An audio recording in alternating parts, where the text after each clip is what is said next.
Donc l'enregistrement a démarré. On va élever nos pensées vers Dieu notre Père et tous ces guides, tous ces esprits élevés qui nous met à notre disposition pour nous aider, pour nous assister, pour nous tirer vers le haut, comme on dit. Et que nous puissions faire de sorte, justement, qu'on se laisse tirer vers le haut, vers ce progrès, progrès intellectuel, il va sans dire, mais surtout celui qui est un peu plus en retard, c'est le progrès moral. Et c'est pour ça que nous sommes heureux aujourd'hui d'être rassemblés pour pouvoir étudier ces lois divines, ces lois naturelles, pour pouvoir les comprendre, pour pouvoir aussi, à partir de cette compréhension, faire de notre mieux pour nous mettre en harmonie avec ces lois divines. Et c'est ça, en fait, le secret de l'évolution vers le bonheur, vers la félicité. Et nous espérons aussi que cette étude d'aujourd'hui soit utile pour les esprits qui pourraient être avec nous et participer à ce cours aujourd'hui. Voilà. Amen. Alors, merci à tous d'être revenus pour cette rentrée. Vous devez voir à l'écran le programme, c'est ça? Voilà. Oui. Dimanche 3-9, on s'était arrêté juste fin juin au module 9. Donc là, on recommence donc avec le module 10. On est toujours dans ces fameuses lois morales, ou les lois naturelles, ou les lois divines, on les appelle comme on veut. Et donc, la loi qu'on va voir aujourd'hui, c'est la loi du progrès. Et donc, comme je l'ai insinué dans la prière, il y a deux formes de progrès. Il y a le progrès intellectuel, qui est bien connu, le fameux QI, et il y a aussi le progrès moral. Et en ce moment, le premier, il a avancé énormément, au point que l'être humain sait déjà faire notamment des bombes atomiques ou ce genre de petites joyeusetés. Mais le progrès moral, il est un petit peu en retard, en ce sens que, avec toutes ces choses-là, il y en a ceux qui ne sont pas avancés moralement suffisamment, les utilisent à mauvais escient. Voilà. Donc, il faut que le progrès moral, aujourd'hui, rattrape un peu le progrès intellectuel pour qu'on arrive à un meilleur équilibre et donc à un avenir durable pour l'humanité sur la Terre. Voilà, alors on va revenir au fascicule. Donc le fascicule, vous savez que maintenant on l'a imprimé, il y en a chez Jean-Pierre Pipineau. Donc si vous le voulez en PDF, je peux le renvoyer, je vais le remettre sur le groupe Skype. Ou vous pouvez aussi le télécharger sur le site de la Fédération Spirit Française et du LMSF. Et si vous préférez quand même l'avoir sur le papier, vous pouvez l'acheter chez Pipineau, chez assocardec.fr, puisque on l'a donc fait imprimer. Voilà. D'accord. Et c'est quelle page, excusez-moi, c'est quelle page? On est à quelle page là? Alors c'est le module 10, loi du progrès. Ah, module 10. Module 10. Donc ça doit être à peu près à la milieu. Ah, tiens, qu'est-ce qui s'est passé avec Fabrice? Donc ça doit être un peu plus que le milieu, quoi. À peu près. Désolé Fabrice, je ne sais pas ce qui s'est passé. Ouais, Moi non plus, je ne sais pas ce qui s'est passé. Teams s'est fermé, je n'avais plus rien. c'est un coup à Bill Gates, mais bon, ça passera. Voilà. Donc l'objectif général, c'est de faire comprendre cette loi du progrès et la contribution du spiritisme dans l'évolution de l'humanité. Ça peut paraître un peu prétentieux, mais voilà, on ne dit pas que c'est seul le spiritisme sauvera le monde, c'est pas ce qu'on dit, même s'il y en a certains qui l'ont dit, il y a même un titre, je crois, un livre qui a été écrit sur ce titre. Mais voilà, le fait le spiritisme, il permet de mieux comprendre cette loi du progrès. Et à partir du moment où on la comprend mieux, forcément, naturellement, on va la mettre en pratique. Et donc, cette mise en pratique ira dans le sens donc du progrès des individus et par voie de conséquence du progrès des sociétés et aussi de l'humanité en général. Les objectifs spécifiques, hein, donc c'est voir bien cette différence entre le progrès moral et le progrès intellectuel. Hein, pourquoi est-ce qu'on a ce déséquilibre aujourd'hui? On va voir aussi quels sont les plus grands obstacles au progrès moral, hein, et on va essayer d'expliquer comment le spiritisme peut contribuer à cette compréhension et au progrès de l'humanité. D'accord? Alors, dans les notions de base, donc la loi du progrès. Alors, un jour, il y a une personne, c'était d'ailleurs qui participait à ce cours, qui était de l'île de la Réunion. Mais lui, il était d'origine, disons, catholique. Hein. Il avait passé 10 ou 15 ans de sa vie dans les livres de Maria Valtorta ou quelque chose de similaire. Et il avait beaucoup de soucis avec le libre arbitre. Il dit, c'est faux, on n'a pas le libre arbitre parce qu'on est condamné à progresser. Et là, bah, j'ai pas pu lui dire autrement. Hein. Je lui ai dit, bah, oui, c'est vrai, on est tous condamnés à progresser. Mais notre libre arbitre consiste quand même dans le fait que bah, on progresse au rythme qui correspond à notre libre arbitre. Ceux qui veulent progresser plus vite, ils progressent plus vite. Ceux qui veulent rester stationnaires pendant des millénaires, ils pourront rester stationnaires pendant des millénaires, selon leur libre arbitre toujours. Hein. Mais on ne régresse pas. Hein. C'est-à-dire le progrès se fait toujours dans le sens positif ou nul. Hein. Ou je dirais, on reste stationnaire. Et donc, cette loi du progrès, c'est une loi qui est quand même assez, on la sent, hein, quand on regarde, ne serait-ce que, allez, il y a un petit siècle en arrière, ben, il y a encore eu l'Holocauste, il y a eu toutes ces choses-là. Quand on voit la guerre de 14, c'était bien pire. Quand on retourne au Moyen-Âge, même à l'époque de Kardec, hein, la mortalité infantile, par exemple, il y avait 50% des enfants qui ne dépassaient pas l'âge de 1 ou 2 ou 3 ans. Hein, une mortalité infantile de 50%, alors qu'aujourd'hui, elle est de single digit, comme disent les Anglais, hein, c'est largement moins de 10%. Hein. Quand on remonte encore plus dans le Moyen-Âge, ben, on brûlait les gens sur des bûchers, c'était... Enfin, voilà, il n'y avait aucune loi sociale, il n'y avait rien, quoi. Hein. Donc, c'est inéluctable qu'il y a un progrès. Donc, beaucoup de personnes disent, ouais, mais ça, c'est pas un progrès, il vaudra mieux qu'on retourne dans la forêt vierge avec les lances et à chasser le mammouth. Bon, pourquoi pas, c'est une manière de voir les choses. Hein. Mais voilà, à part ces visions parfois un peu extrêmes, le progrès est quand même inéluctable. Mais, nous dit Kardec, ou nous disent les esprits à la réponse à la question 785 du livre des esprits, il y a deux espèces de progrès qui se prêtent à mutuel appui et pourtant ne marchent pas de front. C'est le progrès intellectuel et le progrès moral. Donc, là, je vous ressors chaque fois mon petit schéma avec une logique binaire, hein, à 4 cadrans. Hein, donc, vous mettez en abscisse le progrès intellectuel et en ordonnée, par exemple, le progrès moral. Et donc, si vous mettez haut, bas, élevé, évoluer ou pas évoluer, ben, ça vous donne 4 cases. D'accord? Et donc, là, on peut bien se faire une idée de cette différence entre le progrès moral et le progrès intellectuel.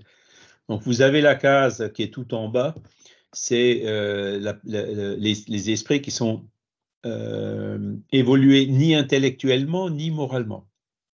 D'accord? Bon, ça, ce sont en quelque sorte les cas sociaux, c'est ceux desquels qu'il faut qu'on assiste, qu'on éduque, qu'on s'occupe d'eux, quoi. Alors, ils sont pas bons, ils sont parfois mal intentionnés et tout, mais comme ils sont pas très intelligents, bon, ben, ça en reste là, quoi. Hein. Voilà. Après, vous avez la case suivante, c'est ceux qui sont bons, mais qui sont pas intelligents. Hein, ceux qui ont progressé moralement, mais pas intellectuellement. Et ceux-là, bon, ben, comme ce sont des gens qui sont bons, c'est vraiment des gens qui vont être loyaux, serviables, etc. Mais ce ne seront pas des foudres de guerre, comme on dit, parce qu'il leur manquera l'intelligence. D'accord? Mais ce sont des gens en qui on peut avoir confiance. C'est les chevaux de trait, quelque part, si vous voulez. Hein. Ensuite, excusez-moi les expressions, vous avez ceux qui sont dans l'autre case en haut, c'est ceux qui sont intelligents mais qui ne sont pas bons. Et ceux-là, essayez de réfléchir à certains exemples. Ceux-là, en fait, c'est les pires, quoi. Parce qu'ils sont intelligents, mais ils sont mauvais. Donc, ils utilisent leur intelligence pour faire le mal. Hein. Là, vous avez dans cette catégorie-là tous les dictateurs, tous les exploiteurs, tous les hypocrites, etc. Et ça, franchement, ça, c'est les pires. Hein. C'est des personnes qui, si vous en avez des comme ça dans un groupe ou dans une société, il vaut mieux essayer comment dire, de les faire partir parce que des personnes comme ça peuvent vous détruire quelque chose. Enfin voilà, toute bonne initiative que vous cherchez à construire, comme ils ont l'intelligence et la méchanceté entre guillemets, ils vont pouvoir le détruire parce qu'en fait ils vont travailler dans l'égoïsme, dans ce qui les sert à eux, hein, et pas dans ce qui sert la collectivité. Hein. Ça c'est les pires. C'est ceux qui sont justement évolués intellectuellement, mais pas moralement. On verra d'ici peu ce qu'en disent les esprits. Et après, vous avez la 4e catégorie, donc ceux qui sont à la fois évolués, intelligents et bons. Et ça, bon, ben voilà, prenez des exemples. Hein, bon, on va prendre Jésus, on peut en prendre d'autres. C'est ceux-là qui devraient diriger le monde, les sociétés. C'est ceux-là qui devraient diriger les pays. Hein, parce que ceux-là, justement, ils allient l'intelligence à la bonté. Ils utilisent leur intelligence pour faire le bien. D'accord? Donc, vous sentez bien la différence entre l'évolution intellectuelle et l'évolution morale. Ce qu'on peut appeler en d'autres termes le quotient intellectuel, hein, le QI, et puis le quotient émotionnel, même si le quotient émotionnel, c'est une notion un petit peu au milieu. Maintenant, on parle aussi de quotient spirituel, hein, l'intelligence spirituelle. Et c'est ça, celui qui allie l'intelligence, le quotient intellectuel et l'intelligence spirituelle, c'est ceux qui sont dans cette fameuse catégorie qui sont les missionnaires qui viennent sur Terre. Hein. La catégorie vers laquelle nous, il faut qu'on travaille pour y accéder petit à petit. D'accord? Et donc, ces deux espèces de progrès se prêtent un mutuel appui, hein, et pourtant ne marchent pas de front. C'est-à-dire que se prêter un mutuel appui, qu'est-ce que ça veut dire? Comme je disais, il faut utiliser son intelligence pour faire le bien, d'accord?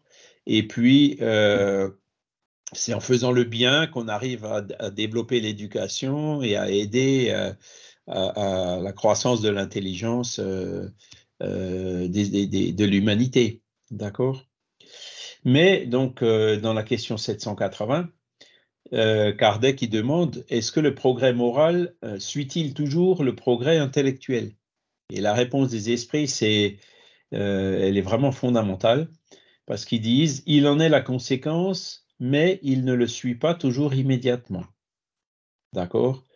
Alors, comment est-ce que le progrès moral peut suivre, même si pas immédiatement, le progrès intellectuel? D'accord? Eh bien, la réponse, elle est dans le bloc suivant, hein, dans le commentaire de Kardec à la question 785.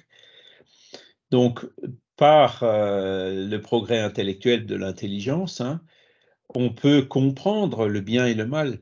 Hein. Le bien et le mal, suivant le critère de la philosophie spirit, c'est le bien, c'est tout ce qui est en harmonie avec les lois de la nature, et le mal, c'est tout ce qui est pas en harmonie avec les lois de la nature. Le référentiel, c'est la nature, d'accord?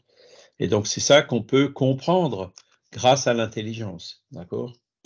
Et à partir du moment où on comprend le bien et le mal, on peut choisir, d'accord? Et le développement du libre arbitre, hein, il suit le développement de l'intelligence et il augmente la responsabilité de nos actes. Donc ça, c'est encore un deuxième aspect. Donc, si par exemple, alors le problème, c'est que pourquoi ça bloque aujourd'hui? Hein? Ça bloque parce que l'intelligence s'enferme dans un paradigme matérialiste. Hein? Beaucoup de gens intelligents disent l'esprit n'existe pas, c'est le cerveau, ma conscience, c'est le produit du cerveau. Le jour où je meurs, on me met dans une boîte et tout est fini. hein. Et donc, c'est cette fausse notion, hein, que la soi-disant intelligence met en avant et érige comme étant une loi, même si c'est en fait un dogme, parce que personne ne l'a jamais prouvé, ni que la conscience c'est le produit du cerveau, ni que l'esprit n'existe pas, hein. Et donc, par ce paradigme matérialiste, effectivement, l'intelligence ne permet pas de comprendre le bien et le mal, hein. Le bien, c'est quoi? Ben, j'en profite un maximum tant que je suis vivant, parce qu'après, il n'y aura plus rien, hein. C'est le raisonnement du matérialiste qui amène forcément à des conséquences égoïstes. D'accord? Par contre, à partir du moment où l'intelligence arrive à casser cette barrière, arrive à faire le saut, hein, de ce paradigme matérialiste, réducteur et dogmatique vers un paradigme spiritualiste, c'est-à-dire prendre conscience que l'essentiel de chacun de nous est dans l'esprit et puis pas dans la matière, hein, et que là, tout change, hein, parce que ah oui, mais si j'ai un esprit, où est-ce qu'il était avant la naissance, où est-ce qu'il va après la mort? Ce sont les questions qui découlent tout de suite et que, évidemment, le spiritisme a développé dès le départ, d'accord? Et à partir de là, quand on se rend compte, quand on comprend grâce à notre intelligence, qu'est-ce qui se passe par exemple après la mort, hein, genre ce qu'illustre bien les livres ou le film Nos Solars par exemple, eh ben on se dit bon, il y a certaines situations qui nous amènent dans une situation assez déplorable après la mort et qu'il vaut mieux qu'on évite de notre vivant, hein. Et donc, c'est là où l'intelligence nous permet de comprendre le bien et le mal. Et à partir de là, comment dire, on aura la motivation pour travailler à devenir meilleur, c'est-à-dire pour faire de sorte que le progrès moral rattrape le retard qu'il a pris sur le progrès intellectuel. Est-ce que je suis clair? Oui. Voilà. On peut aussi tomber sur le livre de Kardec. On peut aussi? On peut aussi tomber sur les livres de Kardec. Ah oui, on peut aussi tomber sur les livres de Kardec, c'est vrai. Moi, je suis un petit peu tendu quand on parle de progrès, de morale, d'intellectuel, parce que c'est vraiment des définitions qui sont tellement floues dans notre vocabulaire commun, on ne comprend pas de quoi on parle. Quand on parle de progrès intellectuel, moi je l'entends comme niveau d'instruction. C'est-à-dire, bon, voilà, j'ai un bac plus 5, c'est l'instruction qui est donnée par l'éducation nationale, ou voilà, c'est son niveau d'instruction. Moi j'entends, Oui. après peut-être que je me trompe, hein, mais j'entends par progrès intellectuel le niveau d'instruction. Tu peux le si voir c'est comme juste. ça. Voilà. Après, même si après, il y a des autodidactes, hein, qui sont oui, intelligents aussi, hein. Voilà. Peu importe, c'est le niveau d'instruction. Et par progrès moral, c'est quand même la morale chrétienne qui est derrière ça. Non, parce que la morale chrétienne et la morale bouddhiste, la morale hindouiste, la morale musulmane, c'est la même. Oui, mais on ne parle pas de morale bouddhiste. Dans le spiritisme, on parle bien de morale chrétienne. C'est vrai qu'elle est prise comme référentiel, puisqu'à l'époque, quand Kardec a écrit ça, on sortait à peine de la Révolution française, avant laquelle la seule religion autorisée en France était la religion catholique, donc chrétienne. D'accord? Donc c'est vrai que beaucoup de ces principes moraux qui sont énoncés, notamment l'évangile selon le spiritisme, hein, fait un comparatif entre la morale chrétienne et cette morale universelle. Parce que le livre des esprits, hein, quand le livre 3e qui parle des lois morales, il n'y a pas écrit loi morale chrétienne. D'accord? C'est dans l'évangile selon le spiritisme que la comparaison se fait de façon plus étroite entre cette morale, ces lois morales, hein, qu'ont sont venus enseigner les esprits, et la morale chrétienne. Et Kardec, il a bien fait attention dans les premières lignes de l'évangile selon le spiritisme, hein, que je vous conseille de relire, hein, quand il dit que dans l'évangile, il y a 3 choses, hein, ou 4 choses, 4 parties, hein. Il y a l'histoire du Christ, il y a ce qui a servi à faire les dogmes de l'Église, le 3e, je ne me rappelle plus, et le 4e, c'est l'enseignement moral. Et il dit, les 3 premiers sont sujets à controverse et discussion, on va les laisser complètement de côté. Il a pris que la 4e partie, c'est-à-dire aimez votre prochain comme soi-même, faites aux autres ce que vous voudriez que les autres fassent pour vous, le serment de la montagne, etc. Et quand tu regardes ces lois morales, hein, c'est ce que à l'époque Kardec il avait à peine commencé à faire, hein, puisqu'il a écrit quand même quelques articles sur, pas sur le bouddhisme, puisqu'il était relativement peu connu, mais sur Mahomet par exemple. Hein, et ben, quand tu compares les lois morales des différentes religions dans le monde, tu te rends compte qu'en fait, faites aux autres ce que vous voudriez que les autres fassent pour vous, ben, tu le retrouves tu le retrouves dans le Coran, tu le retrouves dans le bouddhisme, tu le retrouves dans les Védas, tu le retrouves chez Confucius, tu le retrouves vraiment partout, partout, partout. Pas exactement mot à mot la même chose, mais en gros l'idée la même. Donc c'est pour ça que quand on parle de morale, c'est vrai que chez Kardec, il y a quand même une coloration chrétienne, il faut le reconnaître, mais aujourd'hui, qu'on connaît mieux les fondements de toutes les religions, on peut crier haut et fort, non, non, c'est une morale qui est universelle. Une morale, on peut trouver un point commun à toutes les religions dans le monde. Et j'ai eu la chance inouïe de pouvoir constater ça moi-même, hein, en août 2000. Il y a Roger Pérez qui avait été invité pour aller à New York à l'ONU, il n'a pas pu y aller, donc j'y suis allé moi-même à sa place. Et là-bas, donc vous connaissez la salle, la grande salle de l'ONU, là, avec les trucs en marbre vert et le pupitre et tout. Ben, j'étais dans cette salle-là où il y avait des représentants de 400 mouvements spiritualistes et religieux dans le monde. Alors, il y avait de tout, hein. Il y avait les bouddhistes, Confucius, islam, chiites, sunnites, des indigènes, des tribus, des religions toutes petites, hein, et il y avait les spirites, hein, entre autres, il y avait les spirites. Et donc, à la fin de cette rencontre, a été signé un engagement avec une quinzaine de points qui a été signé par 398 sur les 400 présents. Oui, donc, il existe une morale universelle. Travailler pour la paix, protéger et éduquer les enfants, voilà, tous ces grands principes moraux, hein, ben, toutes les religions dans le monde étaient d'accord. Et les seuls qui n'étaient pas d'accord, ben, c'était pour des raisons politiques. Par exemple, les Chinois, les shintoïstes n'ont pas signé parce que, alors, je ne sais pas si les shintoïstes en chinois, enfin bref, parce que le Dalai Lama avait signé. Tu vois, c'était les motifs pour lesquels les 2 derniers n'avaient pas signé. Voilà.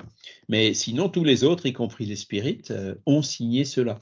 Et ça, si ceux que ça intéresse, hein, je dois encore avoir cet engagement, ce texte quelque part. Ça prouve bien que sur des sujets fondamentaux, tout le monde est d'accord. Les désaccords se font sur quoi? Ben, parce qu'il y en a qui a une soutane d'une couleur, l'autre il a une soutane d'une autre, il y en a un qui prie comme ça, l'autre il prie comme ça. C'est tous les trucs extérieurs qui sont venus se rajouter par après. Et c'est bien ce que Kardec a fait quand il a écrit l'Évangile selon le spiritisme. Il a pris que cette partie morale sur laquelle tout le monde est d'accord. Tout le reste qui est sujet à controverse et à discussion, il l'a laissé de côté. Hein. Et je pense que quand on parle de morale en termes de spiritisme, ça, la philosophie spirit, quand elle parle de morale, c'est justement cette morale universelle. Voilà. Et qui est, encore une fois, le référentiel du bien et du mal, c'est l'harmonie avec les lois de la nature. Les lois de la nature, de la planète, du monde dans lequel on vit. Hein. Donc tu ne peux pas avoir de référentiel plus neutre que celui-là. C'est pas ce qui est écrit dans la Bible, c'est pas ce qu'a dit le pape, c'est pas ce qu'a dit Kardec, c'est pas ce qui est écrit dans l'Évangile. Ce sont les lois de la nature, le référentiel, tu vois. Et alors c'est vrai que quand tu écoutes les spirites brésiliens, c'est pas ce qu'ils disent. Hein. Ils disent seul le christianisme sauvera le monde. Hein. Mais ça correspond en fait à une compréhension insuffisante, parce qu'au Brésil, il n'y a pas cette mixité de différentes religions qu'on peut avoir chez nous. Hein. Ils n'ont pas autant de musulmans ou de bouddhistes que chez nous. Hein. Donc il faut le comprendre par rapport à ça. Mais si on veut vraiment avancer dans le monde, il faut aller chercher cette morale universelle où chacun quelle que soit son origine, sa culture, sa religion, pourra se retrouver. Antoine? Euh, oui, je suis content que tu parles du Brésil parce que moi, j'ai terminé avec ce groupe latino-américain l'étude, la théorie et la pratique de la psychophonie, donc l'incorporation, etc. Et on a étudié les différents types d'esprits qui peuvent venir. Hein, ils sont classés par grade moral, etc. Et une des choses que j'ai retenues, c'est que pour traiter avec eux, donc à partir du moment où on a cette faculté, l'essentiel, ils disent eux, c'est de connaître l'évangile. Parce que on n'est pas des prédicateurs, etc. Mais c'est quand même grâce à l'évangile qu'on va pouvoir remettre les esprits en souffrance, entre guillemets, sur le droit chemin, en tout cas pour les sortir de cette noirceur, c'est grâce à l'évangile et aux paroles de Jésus. Donc, Alors, effectivement, donc ça on peut, et c'est tout à fait légitime, hein, parce que, encore une fois, c'est ce qu'on connaît. Les Brésiliens, c'est ce qu'ils connaissent, c'est le pays où il y a le plus de catholiques dans le monde, donc le livre le plus connu là-bas, c'est l'Évangile. Et l'Évangile, quand on prend cette partie des lois morales que cite Kardec, hein, et qu'on enlève toutes les parties discutables et dogmatiques, il y a effectivement un traité de morale qui est très très bon et qu'on peut utiliser comme référence, tu vois. Maintenant, après, tu prends par exemple notre sœur Fatima, hein, qui est d'origine musulmane, hein, elle va plutôt prendre des sourates. Mais tu sais, faites aux autres ce que vous voudrez que les autres fassent pour vous. Ah ben c'est la sourate un tel qui te dit telle chose. Et quand tu lis, tu dis ben, c'est la même chose. Donc, hein, il y en a que le Brésilien il prenne l'évangile, c'est très bien. Que le musulman, ben, il prendra le Coran, ben, c'est très bien aussi. Hein. Et puis le tant que bouddhiste, c'est il le prendra. principe, alors, oui. Voilà, et par contre, ce qui ne va pas, c'est quand le Brésilien il dit non, le Coran c'est pas bien, il faut que tu prennes l'Évangile, parce que là il retombe dans les travers religieux, C'est tu vois. ça. Et c'est pour ça que le spiritisme c'est pas une religion. Le Oui, spiritisme il est universel, il est ouvert à tous, tu vois.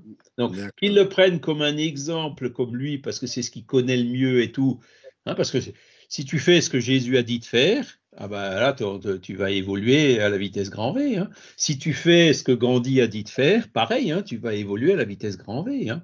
Alors il y en a un qui va évoluer plutôt en suivant ce que fait Jésus, l'autre il va évoluer plutôt ce qu'a dit Gandhi, mais ils vont se rejoindre là-haut, hein, tu vois. Ok. C'est Ah, comme ça qu'il faut le voir, parce que c'est rassurant. dès que tu commences à mettre une exclusivité en disant on va sauver le monde en rediffusant l'évangile de partout dans le monde, hein, c'est ce qu'on entend de certains dirigeants spirites brésiliens, ils sont à côté ils refont l'erreur des croisades, de chercher à imposer hein, c'est pas comme ça que ça marche. Et D'accord. c'est là qu'intervient justement cette intelligence dont on parle, puisque on parle de quoi? On parle des lois de la nature. Et l'étude des lois de la nature, ben, c'est la science, c'est l'intelligence qui nous amène vers ça, tu vois. Ouais. Donc, tout ce que j'ai appris finalement, excusez-moi, je continue, je peux, oui.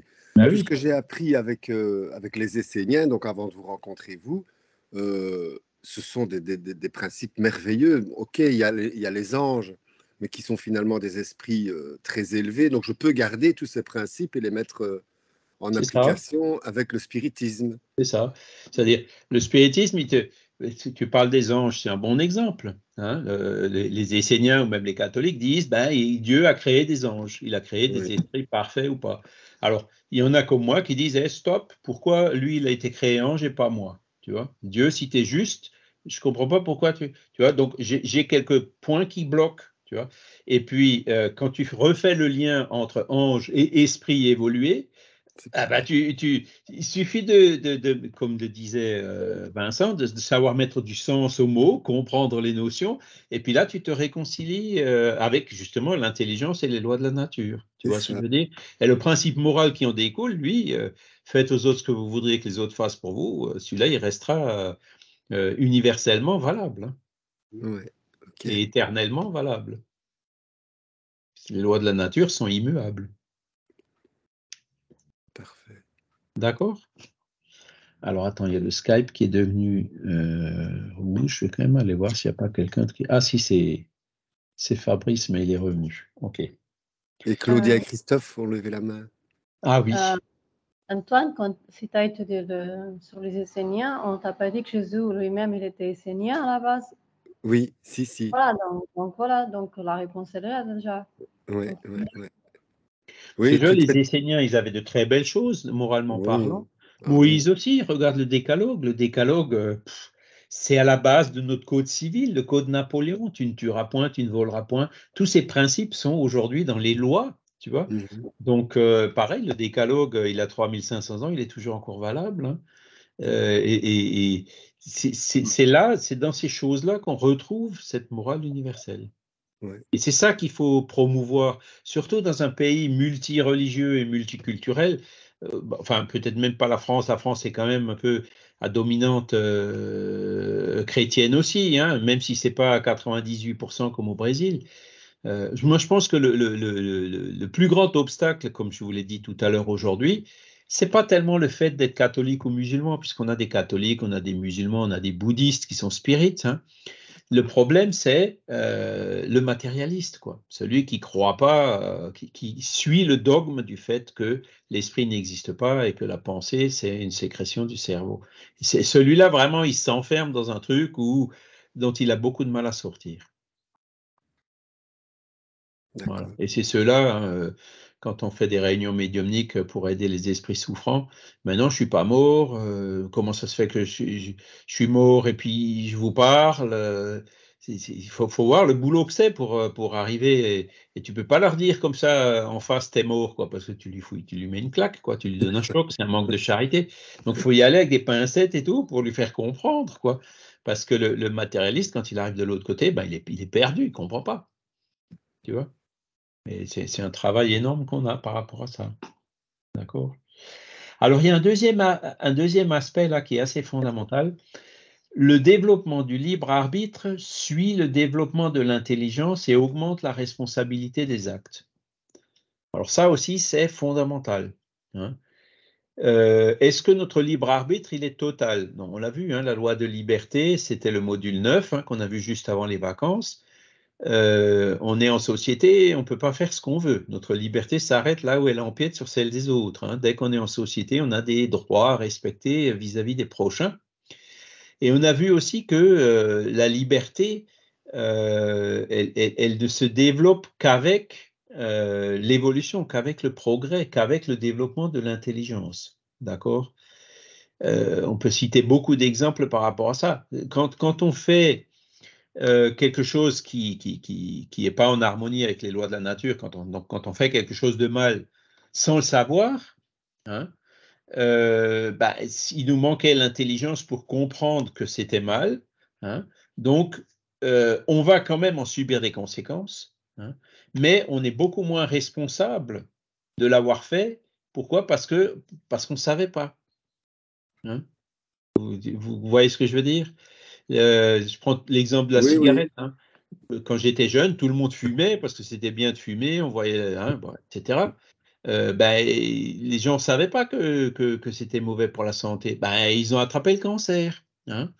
Et donc, c'est en attrapant le cancer qu'on s'est rendu compte, l'intelligence, hein, pourquoi il a le cancer. Ah, tiens, il y a du goudron, il y a de la nicotine dans les poumons, il y a des machins, des trucs. Donc, on a très bien fait la loi le lien de cause à effet. Et aujourd'hui, sur les paquets de cigarettes, c'est écrit noir sur blanc. Hein, fumer tue, nuit gravement à la santé, etc., etc. Donc, ceux qui fumaient dans le temps, c'est sûr qu'ils étaient moins responsables que ceux qui fument aujourd'hui, alors que c'est écrit noir sur blanc dessus. Mais pourquoi on ne nous parle pas de la volonté qui développe le libre arbitre, tout ça, là? Parce que la volonté a une grande importance aussi dans tout cela. La volonté, elle vient après, si tu veux. À partir du moment où tu as compris quelque chose, hein, c'est pas quand tu as compris le bien ou le mal, ça ne suffit pas pour le faire. Pour le faire, il faut aussi qu'il y ait cette volonté. Et la volonté, c'est justement l'exercice du libre arbitre. Hein. Le libre arbitre, tu le mets en pratique par ta volonté. C'est le facteur qui vient juste après. Donc, chacun selon ses œuvres. D'accord? Si on n'a pas l'intelligence, qu'on fait des bêtises, voilà. Comment dire, on va souffrir des conséquences, mais notre responsabilité, elle n'est pas si grande parce qu'on ne savait pas. Mais par contre, si on savait et qu'on a fait quand même, là, par contre, on ne pourra pas dire qu'on ne savait pas. Notre responsabilité, elle est beaucoup plus engagée. D'accord? On n'aura pas d'excuse, si tu veux, quelque part. Et il y a un Colombien un jour qui m'avait un jour frappé par une expression qu'il avait dit. Il a paraphrasé Jésus dans un certain sens. Quand il a été mis sur la croix, il a dit « Père, pardonne-leur parce qu'ils ne savent pas ce qu'ils font. Hein » C'était le fanatisme, voilà, ils ne savaient pas qui était Jésus, ils n'avaient pas du tout compris sa mission, etc. Ils l'ont mis sur la croix. C'est pour ça que Jésus a dit Père, pardonne-leur parce qu'ils n'ont pas la responsabilité, ils n'ont pas l'intelligence, ils ne savent pas ce qu'ils font, quoi. Et le Colombien, il disait oui, mais nous, les spirites, nous, on sait. Hein. Et malgré ça, on sera pardonné quand même. Vous voyez ce que je veux dire? Donc, voilà. Là, le développement la liberté ne se développe qu'avec l'intelligence aussi. Et c'est en ce sens aussi que l'intelligence contribue, le progrès intellectuel finit par contribuer aussi au progrès moral. D'accord? Alors, qu'est-ce qui nous bloque? Quel est le plus grand obstacle au progrès? Hein? Donc ça, c'est la question 785. L'orgueil et l'égoïsme. Ça, ces deux mots associés, vous les verrez des centaines de fois tout au long de Kardec. Hein. Les pires boulets qu'on peut traîner, c'est l'orgueil et l'égoïsme. L'orgueil, c'est moi, je suis meilleur que les autres, voilà, hein, penser qu'on est, voilà. Et l'égoïsme, c'est moi d'abord, les autres après. D'accord? Et ça, c'est vraiment ce qui bloque le plus, comme ils le disent, le progrès moral. D'accord? Parce que le progrès intellectuel, lui, il marchera toujours. Hein. Au contraire, les orgueilleux et les égoïstes, ils vont apprendre, ils vont garder les connaissances pour eux, ils peuvent évoluer intellectuellement assez vite. Mais par contre, ils évolueront pas moralement, parce que l'orgueil et l'égoïsme vont bloquer leur évolution morale. Et c'est ça aussi qui explique pourquoi l'évolution intellectuelle, aujourd'hui, elle est en avance sur l'évolution morale. Donc, si on veut compenser les choses, eh ben, il faut, surtout en commençant par nous-mêmes, évidemment, il faut commencer par travailler l'orgueil et l'égoïsme. Moi, je ne suis pas plus que n'importe qui, que celui qui est né dans différentes cultures, différentes couleurs, dans des pays pauvres, etc. Je ne suis pas plus que le migrant qui essaie de venir pour avoir une vie meilleure. Voilà, on est tous des frères en humanité. Hein. Et l'égoïsme en disant moi d'abord, les autres après, bon, si tout le monde est égoïste, si tout le reste est égoïste, on dit nous d'abord et puis moi après, on est les premières victimes en fait de notre égoïsme. Hein. L'égoïsme vient de l'instinct de conservation. Hein. On a peur de ne pas avoir assez à manger pour pouvoir survivre. Hein. C'est les resquisses de cet instinct, mais qu'il faut justement par l'intelligence travailler pour dire que le salut de l'humanité, c'est pas dans l'égoïsme, au contraire, c'est dans la fraternité, l'altruisme, le partage, l'abnégation, etc. Hein. Qu'est-ce que dites-vous d'un dirigeant politique qui utilise son intelligence et ses pouvoirs pour son intérêt personnel à lui? Hein? Donc, dans les cas qu'on voit chez nous, c'est pour se faire réélire au prochain mandat, aux prochaines élections. Et puis dans d'autres pays en Afrique, c'est pour récupérer une partie du pognon par la corruption et puis pour se le mettre en poche à lui, quitte à laisser les gens mourir de faim. Qu'est-ce que vous pensez de ce genre de dirigeant? C'est pas bon. Hein. Le bon dirigeant, il faut qu'il voit l'intérêt collectif avant son intérêt individuel à lui. Hein.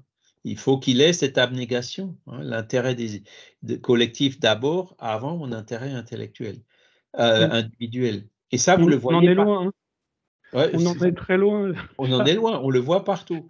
Mais c'est ça qui fait que on a toute cette corruption, on a la faim, on a des guerres. Quelle est la cause des guerres? Quelle est la cause de ces 700 millions de personnes qui n'ont pas à manger? Ben, ça vient bien de l'égoïsme. L'égoïsme de ceux qui ne donnent pas une partie de leur superflu, voire même de leur nécessaire. Hein. L'égoïsme des corrompus qui dévient l'aide avant qu'elle arrive à ceux qui en ont besoin. Hein. La guerre, ben c'est moi qui veux imposer ma manière de voir les sociétés, le monde par rapport aux autres, ou c'est moi qui veux plus de territoire parce qu'il y a des ressources naturelles avec lesquelles je vais gagner de l'argent. Tous ces gros problèmes qu'on a dans le monde viennent de l'égoïsme, on est bien d'accord. Est-ce qu'on veut résoudre les problèmes? Commençons à travailler l'égoïsme. On ne peut pas réduire l'égoïsme des autres, on peut réduire le nôtre. Donc commençons déjà par réduire le nôtre. C'est ce que j'allais dire. Déjà, qui va se reconnaître égoïste ou orgueilleux? Personne. On n'avoue pas à soi-même. Moi, je roule bien sur l'autoroute, je roule à 130, alors que je roule à 150 tout le temps. C'est toujours l'autre qui est le problème, c'est jamais soi. Mais c'est effectivement le déni. Reconnaître qu'on est orgueilleux, qu'on est égoïste, c'est déjà un grand pas. Et moi, je reconnais que je suis orgueilleux et des fois égoïste. Et déjà reconnaître qu'on l'est par moment et reconnaître ses travers, c'est déjà un progrès. Reconnaître que tu l'es et puis être conscient que c'est pas bien, c'est un bon point de départ. Mais après, comme le disait Joël, il faut la volonté, ce travail sur soi pour dire, voilà, là j'ai réagi comme ça, est-ce que c'était correct? Non. Bon, quelle est la manière correcte? C'est de faire autrement. Et puis la fois d'après, hop, tu vas refaire l'erreur, et encore une fois, jusqu'au jour où, tac, ça y est, ce coup-là, j'ai réussi. Après, il va encore y avoir des rechutes, mais petit à petit, tu y arriveras. Mais il y a le rationnel et l'irrationnel. Par exemple, les peurs t'empêchent de progresser. C'est vrai. Moi, j'ai toujours peur de manquer. J'ai été élevé dans des familles qui sortaient de la guerre et qui ont toujours eu peur de manquer. Donc, voilà, je reconnais que le fait d'avoir peur de manquer, ça m'handicape sur le fait d'être généreux, altruiste. C'est ça, ouais, mais c'est la loi de conservation, comme on disait, l'instinct de conservation mais c'est par l'intelligence que tu comprendras qu'effectivement, les choses que tu as vraiment besoin, que tu n'as pas besoin, et que le fait que si tout le monde est égoïste, ça finit par nous porter préjudice à nous-mêmes, et si nous on est altruiste, même si on n'en retire pas un bénéfice matériel tout de suite, au moins on aura la conscience tranquille, parce qu'en étant conscient que quand on arrivera de l'autre côté, il vaut mieux avoir été du côté de ceux qui ont été abusés que du côté de ceux qui ont abusé, et qu'on aura notre conscience tranquille. À partir du moment où on comprend ça par l'intelligence, on y va, on disait, tant pis, même si je laisse des plumes matériellement, moi je préfère être, même si je me fais avoir, même si je me fais exploiter, alors évidemment, avec mesure toujours, c'est-à-dire, si tu vois quelqu'un qui vraiment abuse des choses, il ne faut pas aller non plus mettre la tête dans la gueule du loup. Mais dans le doute, tu vois, avancer vers ces positions qui sont pour travailler notre égoïsme à nous. Faire comme Jésus pour se laisser mettre sur une croix, pour servir d'exemple à l'humanité.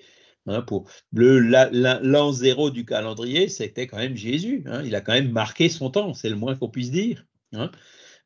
Ça, c'est l'exemple qu'il faut qu'on suive. C'est-à-dire, tu laisses des plumes du côté matériel, tu laisses même ta vie, mais côté spirituel, qui est le plus important, c'est là où tu as tout le comment dire, le confort, entre guillemets, d'une conscience tranquille et d'avoir fait ce qu'il fallait faire. Moi, ce qu'on appelle intelligence émotionnelle. Alors, c'est pas... L'intelligence spirituelle. L'intelligence émotionnelle, c'est contrôler ses émotions, tu vois. Parce qu'on a toujours, c'est ce qu'on avait vu. Alors, contrôler alors attends, il y a les émotions et les sentiments, d'accord? Les émotions, c'est plus difficile à contrôler, d'accord? C'est la peur ou la révolte ou la colère. Ce sont des choses qui nous arrivent. Mais ce qu'on arrive à contrôler, c'est les sentiments. C'est qu'est-ce qu'on fait après avec. Est-ce qu'à la colère, on commence à tout casser, à taper, à engueuler, à agresser, à insulter? Ou est-ce qu'on dit non, stop, ne te mets pas en colère, etc. Et on arrive à contrôler notre émotion derrière. C'est ça. Alors que l'intelligence spirituelle, elle, c'est justement être altruiste, jouer la carte collective avant la carte individuelle, la bienveillance au sein d'un groupe ou d'une équipe. L'intelligence spirituelle va au-delà de l'intelligence émotionnelle. Voilà. Et c'est ça qu'il faut qu'on essaye de... Alors, l'orgueil et l'égoïsme. Il semble même au premier abord donner à ces vices un redoublement d'activité en développant l'ambition et l'amour des richesses qui, à leur tour, excitent l'homme aux recherches qui éclairent l'esprit. D'accord? Donc, le progrès intellectuel, on dirait qu'il fait le mauvais partage des richesses, on peut citer tous les exemples qu'on a cités, l'ambition qui se développe, on veut toujours plus, etc. On consomme toujours plus. On se dit, tiens, le progrès intellectuel, il nous fait aller vraiment dans le mauvais sens, quoi. Voilà. Mais à force, quand on voit que l'argent ne fait pas le bonheur, comme le dit bien l'expression, et puis toutes ces constatations, on finit par faire des recherches qui éclairent aussi notre esprit et pas que notre intellect. C'est ainsi que tout se tient dans le monde moral comme dans le monde physique, et que du mal même peut sortir le bien. Alors, du mal même peut sortir le bien. La Deuxième Guerre mondiale, les trois guerres mondiales qu'on a eues, 70, 14 et 1945, ont quand même fait de sorte qu'on mette en place des systèmes et des institutions pour éviter que ça se reproduise. Et là, ça fait maintenant 70 ans, 75 ans qu'on a la paix, du moins entre Français et Allemands, même si on n'est pas toujours d'accord sur tout. Voilà, on est loin des situations qui ont amené à ces événements terribles. Donc, du mal est sorti un bien. Il faut que les scandales arrivent, comme disait Jésus, pour que les gens prennent conscience et qu'ils fassent de sorte que les scandales ne se reproduisent plus. Mais cet état de choses n'aura qu'un temps, il changera à mesure que l'homme comprendra mieux qu'il y a, en dehors de la jouissance des biens terrestres, un bonheur infiniment plus grand et plus durable. Donc ça, c'est exactement ce que je vous disais, c'est sortir de ce paradigme matérialiste, enlever ses œillères, avoir une vision beaucoup plus ample, beaucoup plus large de l'homme intégral avec ses dimensions socio, bio, psycho, spirituelles, donc notamment spirituelles, et c'est ça qui vraiment est le déclic, le déclencheur pour faire changer tout ça et pour faire de sorte que ce progrès moral, la lutte contre l'égoïsme et l'orgueil, comme on l'a vu, avance et rattrape un peu le retard qu'ils ont pris par rapport au progrès intellectuel. D'accord ? Alors, quel est le rôle du spiritisme dans tout ça ? Eh bien, comment est-ce que le spiritisme peut-il contre... Ça, c'est la question 799.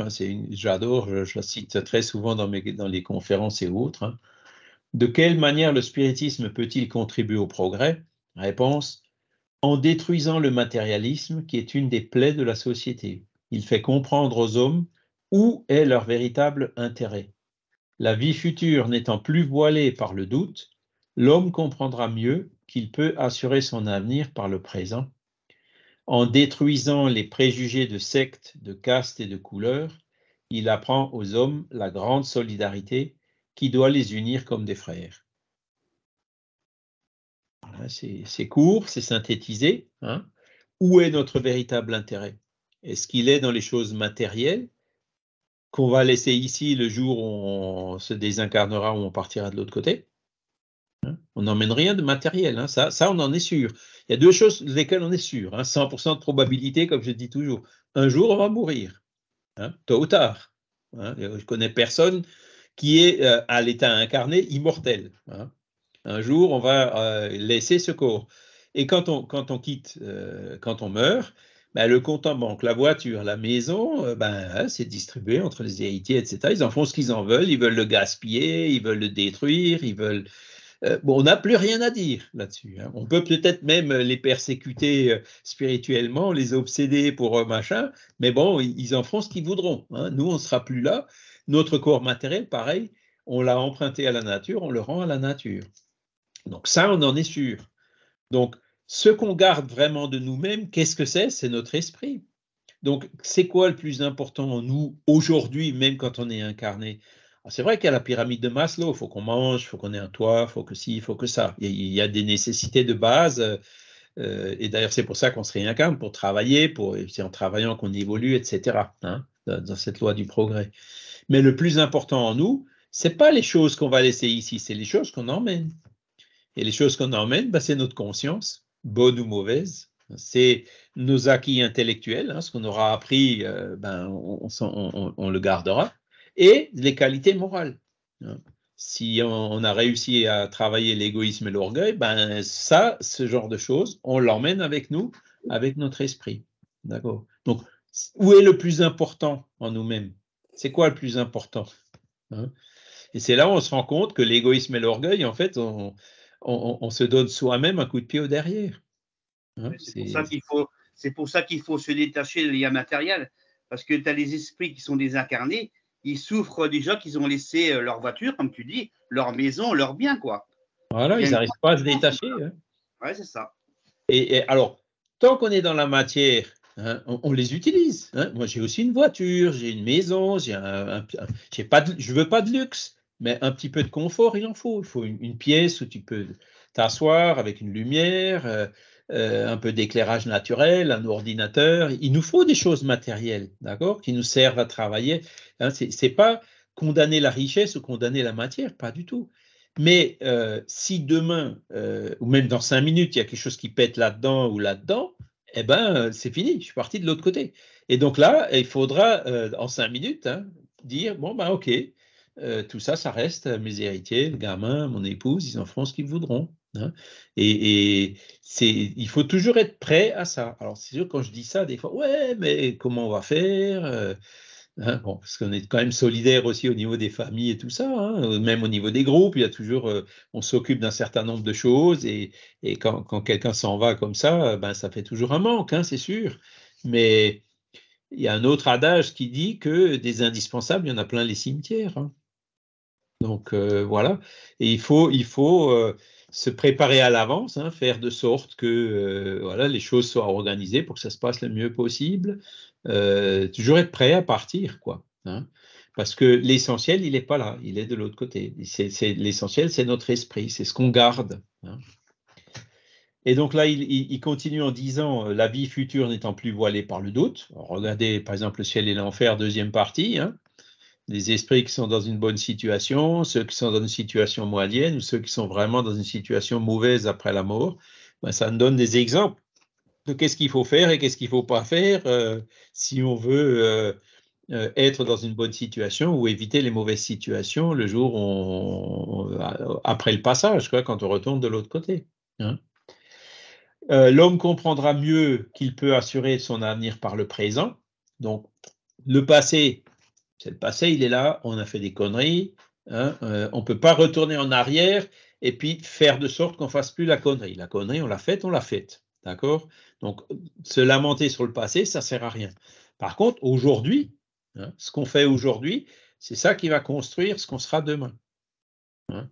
Donc, le passé, ça sert pour l'expérience, les leçons, hein, mais l'essentiel, c'est ce qu'on fait aujourd'hui, hein, parce que c'est ça qui va conditionner notre avenir, c'est ce qui va conditionner ce qu'on sera demain.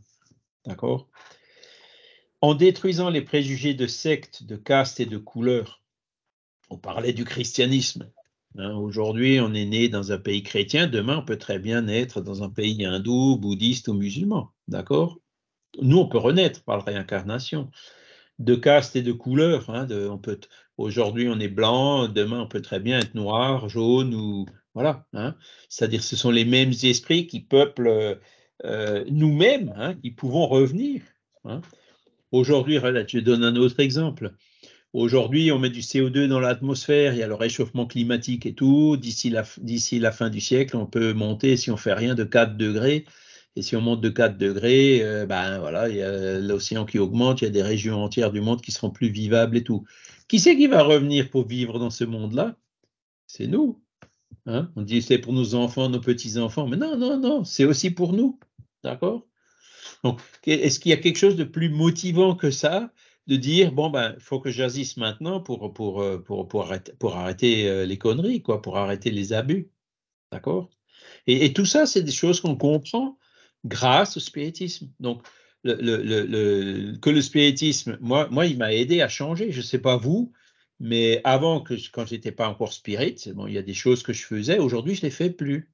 d'accord? Ah, c'est pas du jour au lendemain, hein, ça met du temps, hein, il faut pas non plus, voilà. Mais ça m'a fait changer énormément. Alors, loin de la perfection, évidemment, mais je pense que ça m'a quand même fait changer un petit peu vers le bien, quoi, hein, d'être un peu meilleur, de mieux comprendre ces choses. Et c'est ça le but du spiritisme, c'est d'apporter ces enseignements pour que chacun, après, puisse faire ce travail de réforme morale sur soi-même. Apprendre aux hommes la grande solidarité qui doit les unir comme des frères. Et aujourd'hui, je crois qu'on arrive tout doucement à une constatation que il n'y a pas d'avenir durable pour l'humanité sur la planète sans solidarité. D'accord? Il y a des gens qui pensent que non, on va tout détruire et puis nous seuls, on restera. Non, bon, on a tous besoin les uns des autres sur la Terre. Et aujourd'hui, avec le réchauffement climatique, vous voyez, je regardais encore une émission sur, je ne sais plus où c'était sur Euronews ou sur France Info, sur la Tunisie. Il y a une association de mères qui ont perdu des enfants ou leurs maris qui sont morts noyés quoi, dans la Méditerranée. Et donc, qui expliquent la situation qu'ils avaient sur place, où ils ne trouvaient pas de boulot, ils avaient du mal à joindre les deux bouts, etc., qu'ils étaient tout simplement partis pour essayer de chercher une vie meilleure. Ils ont fini par mourir, et puis du coup, ceux qui sont restés se retrouvent dans des situations encore pires. Donc, là, on voit notre réaction à nous. Non, non, on les veut pas, hop, on les laisse sur l'île grecque, ou non, non, surtout pas, il faut que ce soit le pays où ils arrivent. Alors, évidemment, les pays qui sont juste en face, qui s'en occupent, si ça va pas, on peut pas gérer les choses comme ça, on est bien d'accord. Bloqué, bon, voilà, aujourd'hui la situation est ce qu'elle est. Le mieux qui serait à faire, c'est de dire, essayons d'aider, construisons des usines en Tunisie ou dans ces pays-là, essayons d'aider pour que les gens puissent avoir une vie digne, qu'ils aient des écoles, qu'ils aient des hôpitaux, qu'ils aient le minimum qu'on demande quoi, chez eux. Même si ça, c'est pas facile parce que voilà, il y a des pays où c'est la dictature. En Afghanistan, on n'aura pas grand-chose à dire. En Érythrée ou au Soudan non plus. Et donc, le fait que... Alors, maintenant, il va y avoir un autre problème qui va venir. Ça, c'est juste, je dirais, le petit entraînement. Parce que l'autre problème qui va venir maintenant, c'est que si on a 4 degrés de plus, et vous voyez, aujourd'hui, avec les canicules à Lyon ou ailleurs, le nombre de morts augmente parce qu'il fait trop chaud. Et mettez-vous dans ces pays-là.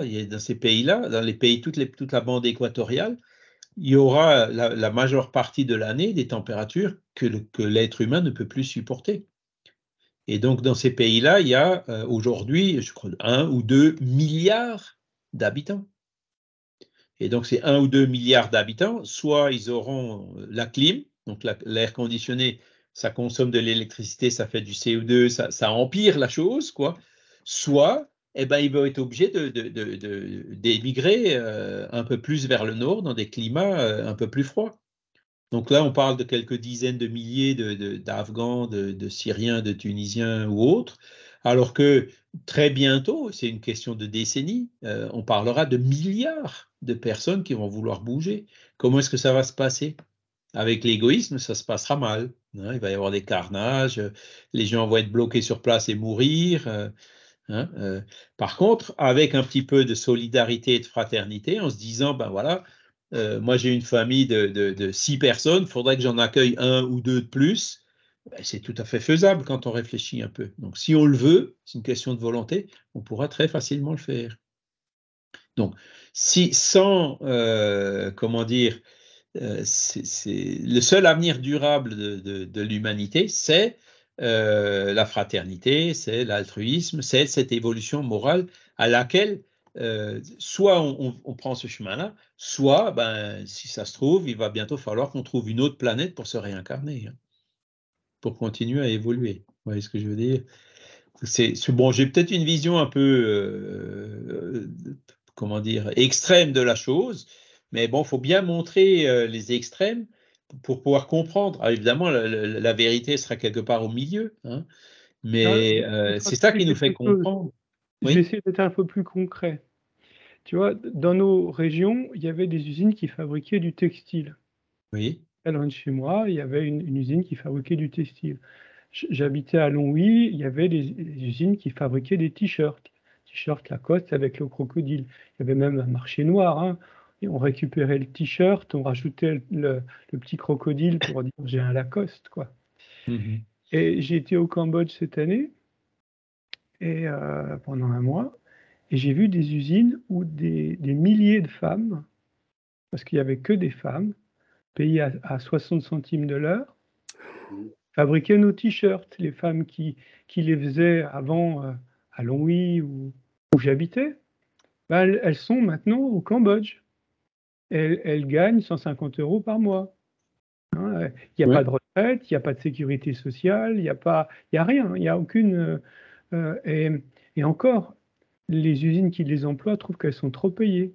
C'est des femmes qui vont vivre jusqu'à 45 ans, 50 ans, si elles sont en bonne santé. En général, meurent avant, parce qu'elles sont tellement exploitées dans leurs usines où elles travaillent pas 50 heures, elles travaillent 70 heures par semaine. Et ce sont nos esclaves. On va Mais quand même pas faire le travail de nos esclaves, quand même, Charles. Tu abuses. Hein, on non, va mais ça, c'est. revenir en arrière et payer 50 centimes de l'heure pour faire nos t-shirts. Pourquoi est-ce qu'on a ça? Ben, c'est toujours pareil, c'est à cause de l'égoïsme. Hein. Toi, tu vas, t'achètes un t-shirt. Déjà, bon, la première chose, c'est qu'on achète 10 fois trop de t-shirts que ce qu'on a vraiment besoin. Ça, c'est la première chose. La deuxième chose, c'est que on veut acheter le t-shirt le moins cher possible chez nous. Mais même quand toi, tu achètes un t-shirt à, je sais pas, 15 €, hein, il sort d'usine au Cambodge à 50 centimes le même t-shirt. 12 Alors €. bon, il y a du Avec transport, le il y a un certain transport, nombre de choses, mais il y a tous les intermédiaires qui se sucrent dessus. Hein, et ça fait partie donc de ces initiatives qu'on peut voir aujourd'hui quand on parle de les t-shirts éthiques. Je ne sais pas si vous avez déjà vu ça. Donc, c'est des t-shirts qui remontent jusqu'à la source en disant moi, alors évidemment, le t-shirt, il ne coûtera pas 15 €, il coûtera 30 €. Mais si tu achètes un t-shirt à 30 €, tu sais que la personne qui le fabrique, elle ne travaillera pas 70 heures par semaine à gagner 50 centimes de l'heure, mais elle travaillera que 40 heures à gagner 1 ou 2 € de l'heure. Tu vois? Donc, ce sont ce genre d'initiatives qui commencent d'ailleurs à se développer. Et moi, je vois ça d'un œil très, très positif. Parce que j'ai vécu au Brésil aussi. Hein. Ce que je peux te dire au Brésil, c'est que les gens qui travaillent chez Coca-Cola sont beaucoup mieux lotis que ceux qui travaillent dans les champs de canne à sucre locaux, tu vois. Hein, c'est que même des fois, tu te dis c'est de l'exploitation, mais celui qui travaille chez Coca-Cola, je suis désolé de parler de marque, hein, de Coca-Cola, ben, au moins il a un minimum, il est beaucoup, beaucoup mieux, hein, que celui à côté qui n'a rien, ou presque, tu vois. Donc, ce qu'il faut, c'est effectivement aller dans ce sens-là et aller plus vers ces comportements qui sont éthiques. Parce que tu te dis, bon, c'est vrai que je paye mon t-shirt 30 € au lieu de 15 €, mais au moins l'argent, je sais, partiellement, il ira jusqu'au début vis-à-vis de cette personne. Même là, je suis d'accord avec toi que tout n'est pas toujours clair, tout n'est pas toujours transparent, mais au moins ça va dans le bon sens, tu vois. Et on voit le café éthique, le sucre éthique. J'ai un ami à Lyon qui est dans une association de sucre éthique. Hein. Donc, c'est pareil, hein, ils sont en train d'aider, de faire de sorte que les conditions de ces travailleurs de la canne à sucre soient les meilleures possibles. Hein. Notamment, il y en a beaucoup qui meurent à cause des comment on appelle ça? Des pesticides qui sont utilisés pour la canne à sucre, quoi, qui sont nocifs pour les travailleurs qui sont dedans, quoi.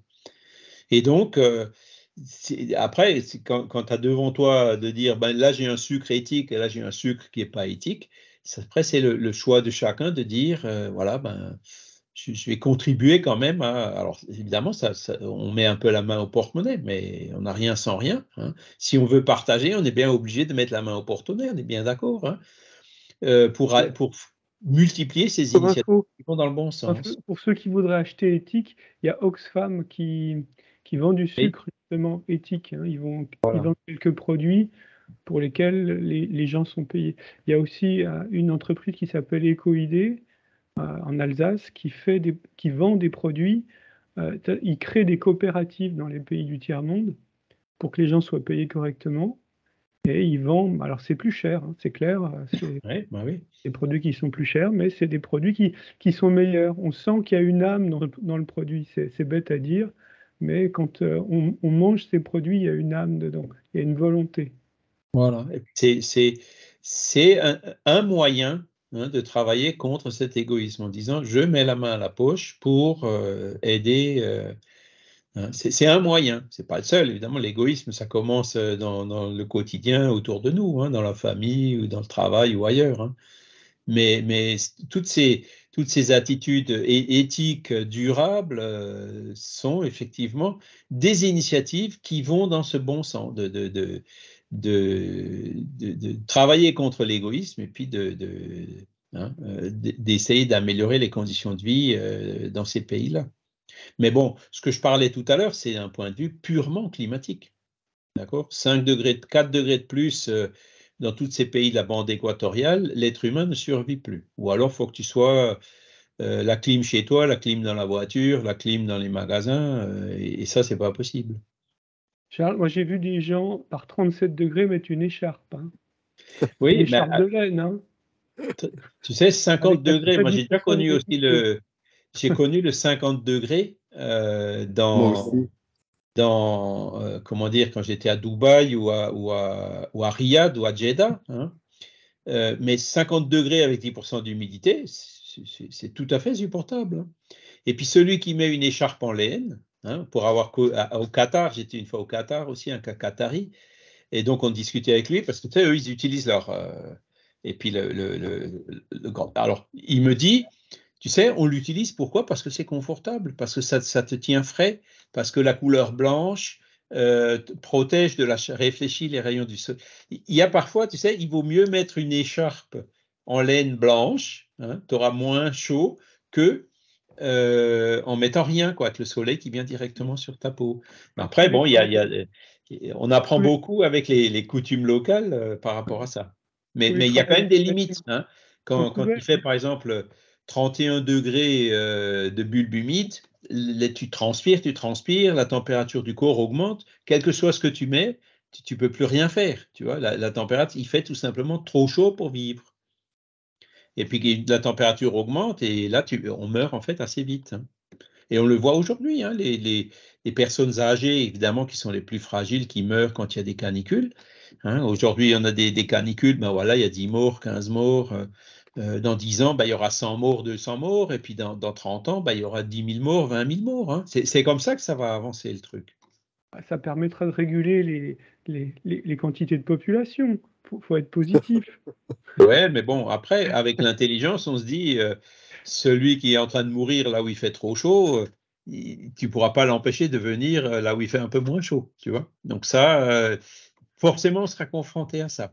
Et c'est là où on verra, est-ce que tu es égoïste ou pas? Est-ce que tu acceptes? Est-ce que tu essayes de faire quelque chose ou pas? C'est le test. Voilà. Et donc ça, bah, c'est le progrès moral. D'accord? Alors, on a légèrement dépassé l'horaire. Est-ce que vous avez encore des questions?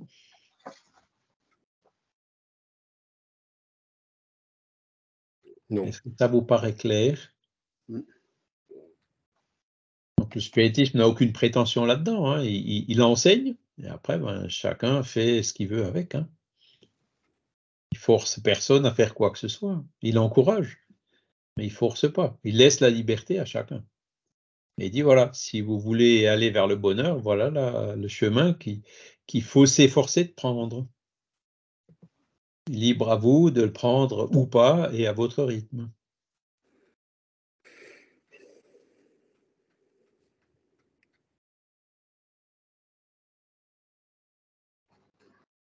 J'étais la semaine dernière, Charles, je vous l'avais dit, j'étais sur un mariage où je faisais la cérémonie laïque. Oui.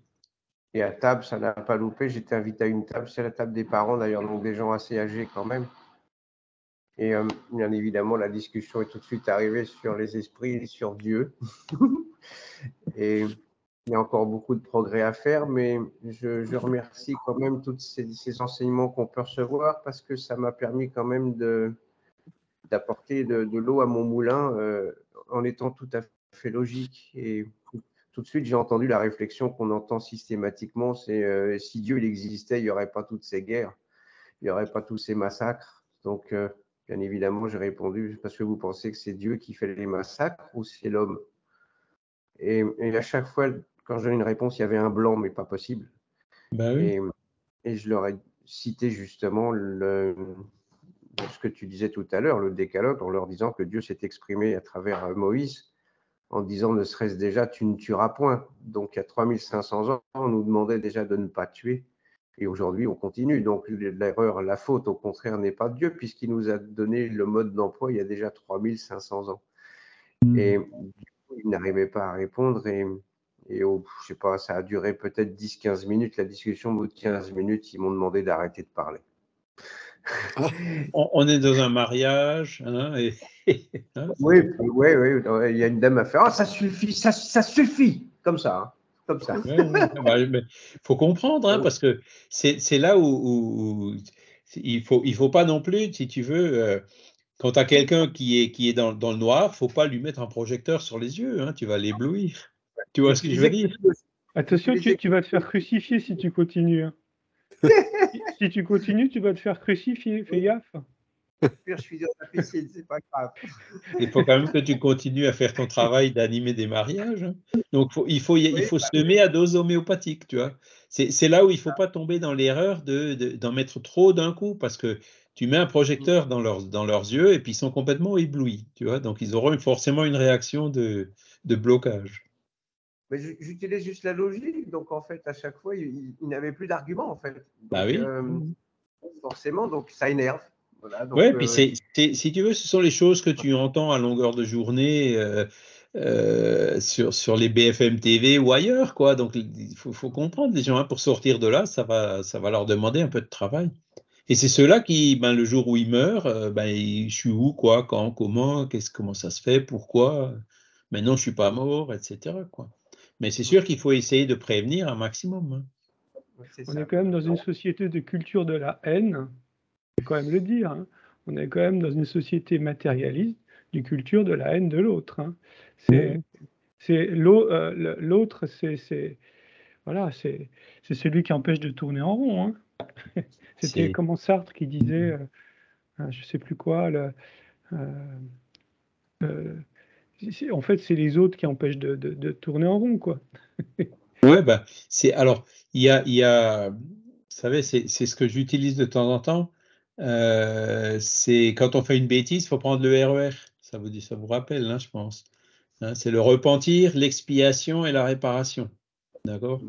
Mais l'autre jour, j'ai écouté un Brésilien qui parlait. Le premier R, le repentir, déjà, il n'est pas si simple parce qu'il y a plusieurs étapes pour arriver à ça. Hein. Parce qu'avant d'arriver au repentir, il y a le déni. Hein. Ah non, tu vois, la politique de l'autruche, on n'accepte pas. Hein. Ensuite, il y a le fait de donner des excuses. Non, c'était pas moi, c'était pas de ma faute, c'était la faute à quelqu'un d'autre. Tu vois. Après, il y a une troisième étape qui est oh là là, j'ai fait une grosse connerie. C'est donc tu te culpabilises toi-même. Tu vois, tu t'enfermes dans ta culpabilité. Hein. Et c'est que la quatrième étape qui arrive vers ce repentir constructif où tu dis bon, c'est vrai, j'ai fait une connerie, maintenant qu'est-ce que je fais, tu vois. Donc rien que ce premier R, il est déjà assez compliqué à venir. Et quand tu dis la culture de la haine, on est vraiment dans les toutes premières étapes, quoi. Hein, la guerre en Ukraine, ça me concerne pas. C'est fou le genre de réaction qu'on voit. À mettre chaque fois pourquoi moi je dois faire des efforts, le gouvernement n'a qu'à ci, n'a qu'à ça. Mais on le voit tout le temps, à la longueur de journée. C'est pour ça qu'il faut faire attention quand on regarde la télé. Il faut filtrer un peu parce que sinon, on finit par se laisser séduire et hypnotiser. Hypnotiser, hein, j'utilise le mot intentionnellement, par tout ce baratin dont on nous bassine à longueur de journée. Hein. Je ne suis pas un réactionnaire. Je regarde de temps en temps BFM TV, mais quand je vois les réactions des gens, j'ai dit maintenant je comprends. Voilà. Voilà, écoutez, merci beaucoup. La semaine prochaine, on sera le 10 et on verra la loi de société, la nécessité de la vie sociale. Hein. On ne peut pas évoluer en étant ermite dans le désert. Juste une question, Voilà. Charles. Oui. Les enregistrements, tu les mettras sur Internet, sur YouTube? Ben, je pense que je vais continuer à les mettre au même endroit, ouais. Donc là, ça c'est quelque chose qu'il va falloir que je voie. Ben, en fait, je sais où il les met, Teams, hein, je les récupère après dans un OneDrive, et ensuite, ben, je les remonte sur YouTube comme je faisais avant. D'accord. D'accord, Ouais. Ça passe pas en direct, mais je les mettrai après. super. Voilà. Donc sur que le dimanche- YouTube, vous avez une playlist USPS sur le YouTube LMSF, et vous avez donc qui s'appelle Regard Spirit, et vous avez une playlist USPS sur le YouTube de la Fédération Spirit française qui s'appelle Alan Kardec. Ok, Voilà. super. Voilà, ben, merci beaucoup. On Excellent peut pas dimanche. forcément être là tous les Ensoleillé dimanches ici. matin, mais bon, voilà. Et puis, ben, à la semaine prochaine. À la semaine prochaine. Semaine Bonne d'après. rentrée Au à revoir. tous. Bon Allez. dimanche. À la semaine Bonne prochaine. semaine. Tout le Au revoir. monde. Bon dimanche, au revoir. Salut.